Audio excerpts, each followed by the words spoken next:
কি ব্যাপার ইমাম সাহেব, আপনার হায়া লজ্জা নেই? আল্লাহর ঘরে আসবো কিসের হায়া লজ্জা? আর এখন থেকে আমি প্রতিদিন এই মসজিদে নামাজ পড়াতে আসবো আর আজান দিতে আসবো। আপনি জানেন না আপনার আর আপনার বাপের এক ঘরে করে দেওয়া হয়েছে? আপনি জান তো যান, আপনার আর এখন তো এই মসজিদে নামাজ পড়ানো লাগবে না। হ্যালো হ্যালো, একটি ঘোষণা, একটি ঘোষণা।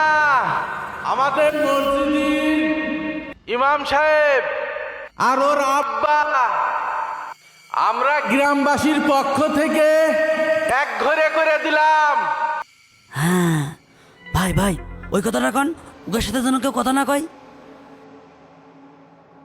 ওগের সাথে যদি কেউ কথা কয়, কোন লেনদেন করে, তাগেরও ওগের মতো এক ঘরে করে দেওয়া হবে। আবার এক ঘরে হয়ে জাতি হলো। এমাতুব্বর কি যে শুরু করলো। ভাই আপনি যা করেছেন একদম ঠিক কাজ করেছেন, কিন্তু ভাই আপনি তো ইমাম সাহেবের এক ঘরে করে দিলেন, এখন নামাজ পড়াবে নাকিটা? কে তুই পড়াবি? আমি তো আলহামদুলিল্লাহ শুনেই ঠিক মতো পড়তে পারি না, 3-4 বার ভুলে যাই। তাই কি? সে তো আমি আর তুই জানি, আর কেউ তো জানে না। ঠিক আছে চলেন, কালকে তো আমি নামাজ পড়াবানে। আরিফ, তুমি তো কাজ করছো, এ রাস্তায় তো আরও লোক লাগছে। আমার একটা কাজ দেখে দাও না, 4-5টা দিন বসে রয়েছি একেবারে। তোমার কাজে আমি মরবো না, তোমার কাজে আমি এক ঘরে হই না, তোমার কাজে নিতে আমি পারবো না। কে বাজান, আমার কাজে নিলি সমস্যা কি?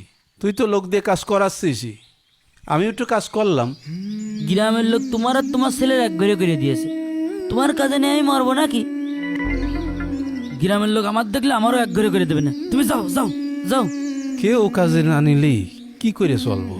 নিজে কাজ পায় না, তোমার কাজে নেবে না। কাকা একটা পাউরুটি দেন। পাউরুটি? হ্যাঁ তোগার তো পাউরুটি দেওয়া যাবে না। আর পাউরুটি কা তোগার 1 ফুট বিষও দেবো না। তোকে তো এক ঘুরে করে দিয়েছে, যা সর। আরে আজান দিতে এই ইমাম হবে। সাহেব দাঁড়ান দাঁড়ান। কি ব্যাপার ভাই, দাঁড়াতে বললেন যে? আজান দেওয়ার সময় হয়ে গেছে, আজান দিতে হবে। আপনার আর আজান দিতে হবে না নে।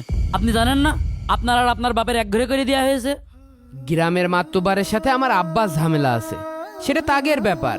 এখন আমি এই মসজিদে ইমামতি করি, এখন আপনি তো আর আমার নামাজ পড়তে বাধা দিতে পারেন না। কে আপনি মসজিদের মাইকে ঘোষণা শোনেননি? গ্রামের লোক আপনার আব্বার সাথে আপনারও এক ঘরে করে দিয়েছে। আপনি জান তো যান, আপনার আর এখন তো এই মসজিদে নামাজ পড়ানো লাগবে না, এখন তো আমি নামাজ পড়াবো এই মসজিদে। ভাই ওই ইমাম সাহেবের মসজিদটা বের করে দিয়েছি। একদম ঠিক কাজ করেছিস। ওই ইমাম সাহেবের বাপের যেখানে পাবি কান মুখ ঝিড়ে ছেড়ে দিবি। থানা পুলিশ যা দেখা লাগে আমি দেখবানে। ঠিক আছে, ওর পালিওর কানমুখ ঝিড়ে দিবানে। মাতব্বা সাহেব, ও মাতব্বা সাহেব, বাসায় আছেন?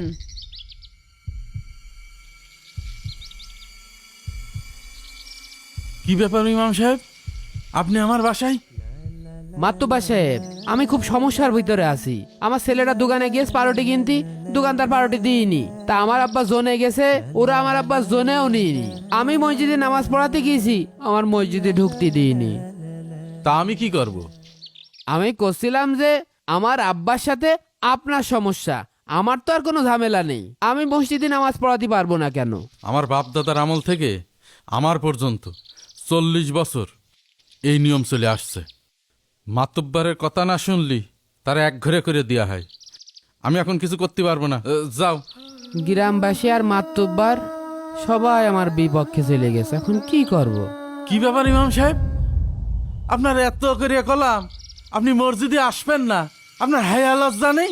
আল্লাহর ঘরে আসবো কিসের হায়া লজ্জা? আর এখন থেকে আমি প্রতিদিন এই মসজিদে নামাজ পড়াতে আসবো আর আজান দিতে আসবো।